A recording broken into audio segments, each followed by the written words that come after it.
Monsieur le Président, Mesdames et Messieurs les membres du jury, l'homme de droit a-t-il des travers? Bon, en ce jour de finale, et pour la seconde fois depuis le début de Rhétorica, le sujet m'a posé différents problèmes. En effet, alors que je me trouvais encore sous l'euphorie de la victoire de demi-finale, avec l'envie de danser la samba en tutu à plumes à travers l'amphithéâtre, oui, ça m'arrive souvent, l'émotion est très rapidement redescendue en découvrant le thème. J'ai tout de suite eu l'envie de pleurer, de prendre mes jambes à mon cou.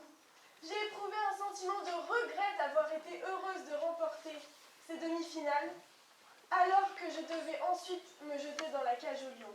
Oui, dans la cage au lion. Car premièrement, j'ai eu beau ouvrir grand les yeux, je n'ai rien compris à la question posée. Deuxièmement, j'ai eu beau la relire, je n'ai toujours rien compris. Et troisièmement, je ne suis d'ailleurs toujours pas certaine de l'avoir réellement compris. Mais en cette finale féminine, je me devais d'être une guerrière, et donc je me suis jetée dans l'arène. Tout d'abord, j'ai commencé par faire l'exégèse du sujet, c'est-à-dire analyser de manière complète et précise chaque terme. Quelle est la signification du mot travers? Travers, les mots qui me sont immédiatement venus à l'esprit sont traversant et travers de porc. J'ai alors eu la nette impression que j'avais compris de travers. Et donc j'ai une fois de plus fait référence à mes secondes bibles après Légifrance. Wikipédia, toujours extrêmement utile. J'ai alors eu la surprise, la fierté, l'honneur même de découvrir qu'un travers était en réalité une bizarrerie, un défaut, un vice. Par conséquent, comment un homme de droit peut-il avoir des travers? Ceci est autant une oxymore que peut l'être une obscure clarté, ou encore un homme droit de travers. Car que doit-on comprendre par la notion d'homme de droit? L'homme étant dépourvu de grand H, il faut y comprendre l'homme de sexe masculin, et donc y exclure la femme. Je remercie donc au passage le machisme dont a fait preuve notre chère équipe rédactrice de Rhétorica. De plus, l'homme est de droit. Non qu'il ait des droits et qu'il faille y entendre le citoyen, et donc faire référence à la déclaration de 1789. Ceci étant d'ailleurs une bonne chose, vu que nous passons déjà notre temps à l'étudier en liberté publique. Mais l'homme est de droit dans le sens où c'est un juriste, c'est-à-dire qu'il a vocation à créer le droit, à l'appliquer et surtout à le faire respecter, à l'instar du législateur, de l'avocat, du juge. L'homme de droit, au vu de l'analyse de chacun de ces termes, n'a pas de travers, ne peut en avoir, car l'homme de droit est droit. C'est celui qui agit de manière juste, équitable, à bon droit. L'homme de droit est ainsi, de manière extensive, l'idéal de chaque homme, celui auquel chacun d'entre nous, ou plutôt chacun d'entre vous, cherche à ressembler. L'homme de droit est celui que le Code civil appellera le pater familias. Car en effet, il agit toujours en bon père de famille, c'est-à-dire que chacun de ses gestes, de ses mots, chacune de ses actions sera le reflet même de ses valeurs, de sa qualité, de sa confiance, de sa conscience. L'homme de droit est un peu l'illustration de la perfectibilité. Non pas qu'il soit parfait, car cela serait une utopie, mais il essaye de rendre les choses meilleures.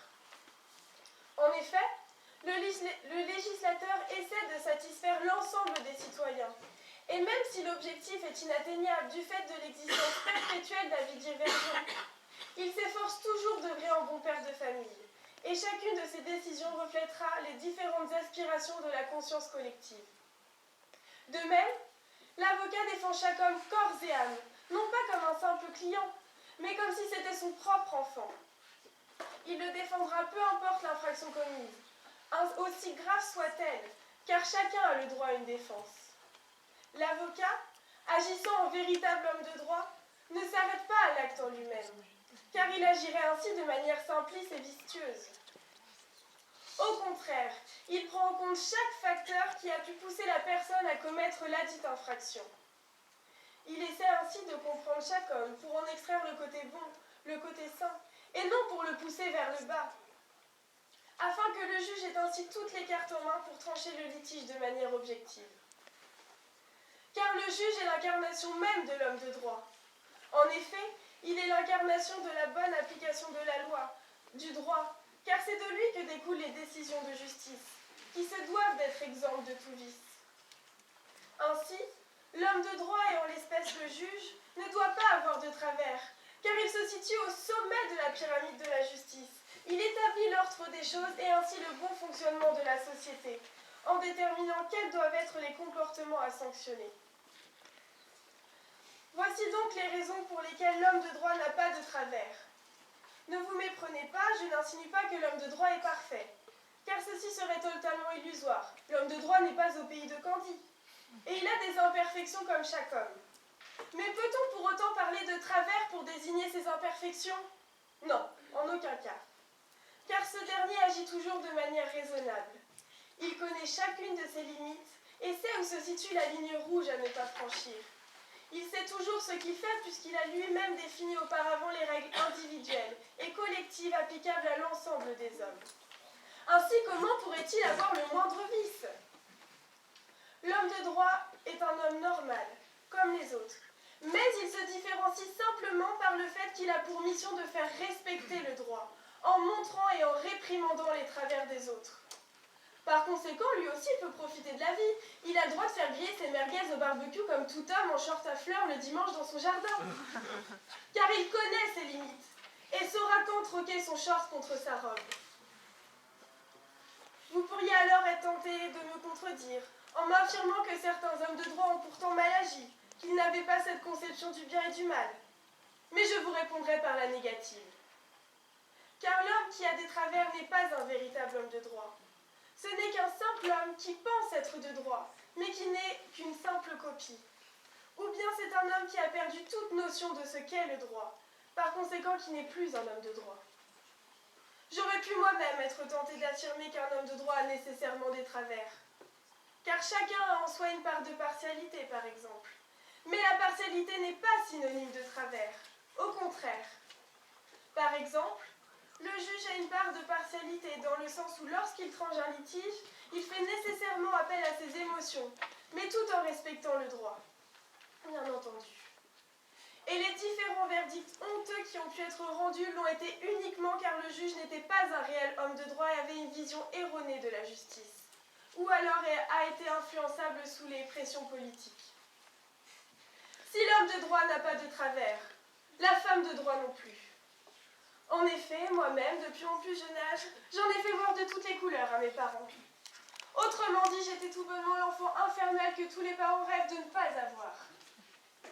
Cela commençant par mon refus perpétuel de boire mon biberon à part à la petite cuillère, histoire que cela soit bien long, puis continuant par mon goût invétéré pour toutes les bêtises qu'il est possible de faire.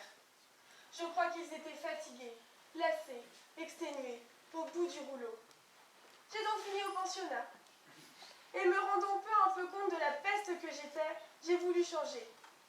J'ai donc tout d'abord pensé à devenir un homme avec un grand H, un homme respectable, un homme dit de droit, un homme droit, pardon. L'idée de bonne sœur m'est venue. Mais bon, très vite, je me suis aperçue que ce n'était pas vraiment ma vocation. Et puis j'ai trouvé que je ne voulais pas être un homme droit, mais un homme de droit. Et depuis que j'ai commencé à faire mes études, j'apprends à faire disparaître, à effacer chacun de mes travers, afin de prouver que l'on peut être une femme de droit. Par conséquent, tous les étudiants qui abandonnent leurs études de droit sont simplement des hommes qui n'ont pas eu le courage d'abandonner leurs travers. Ainsi, les seuls travers de l'homme se réduisent au simple fait de marcher de travers dans la rue, d'avaler sa nourriture de travers et de se mettre en travers du chemin d'un homme qui, lui, aura des travers. Enfin, je conclurai par le fait que, mesdames et messieurs les membres du jury, être un homme de droit est un mode de vie, une façon de penser, un état d'esprit à part entière, et donc toute personne ne peut pas le devenir. Car si l'on est homme de droit, on ne le devient véritablement que par la connaissance, la discipline. Ainsi, il faut penser droit, se réveiller droit et s'endormir droit. Et cela fera toute la différence entre l'homme et l'homme de droit.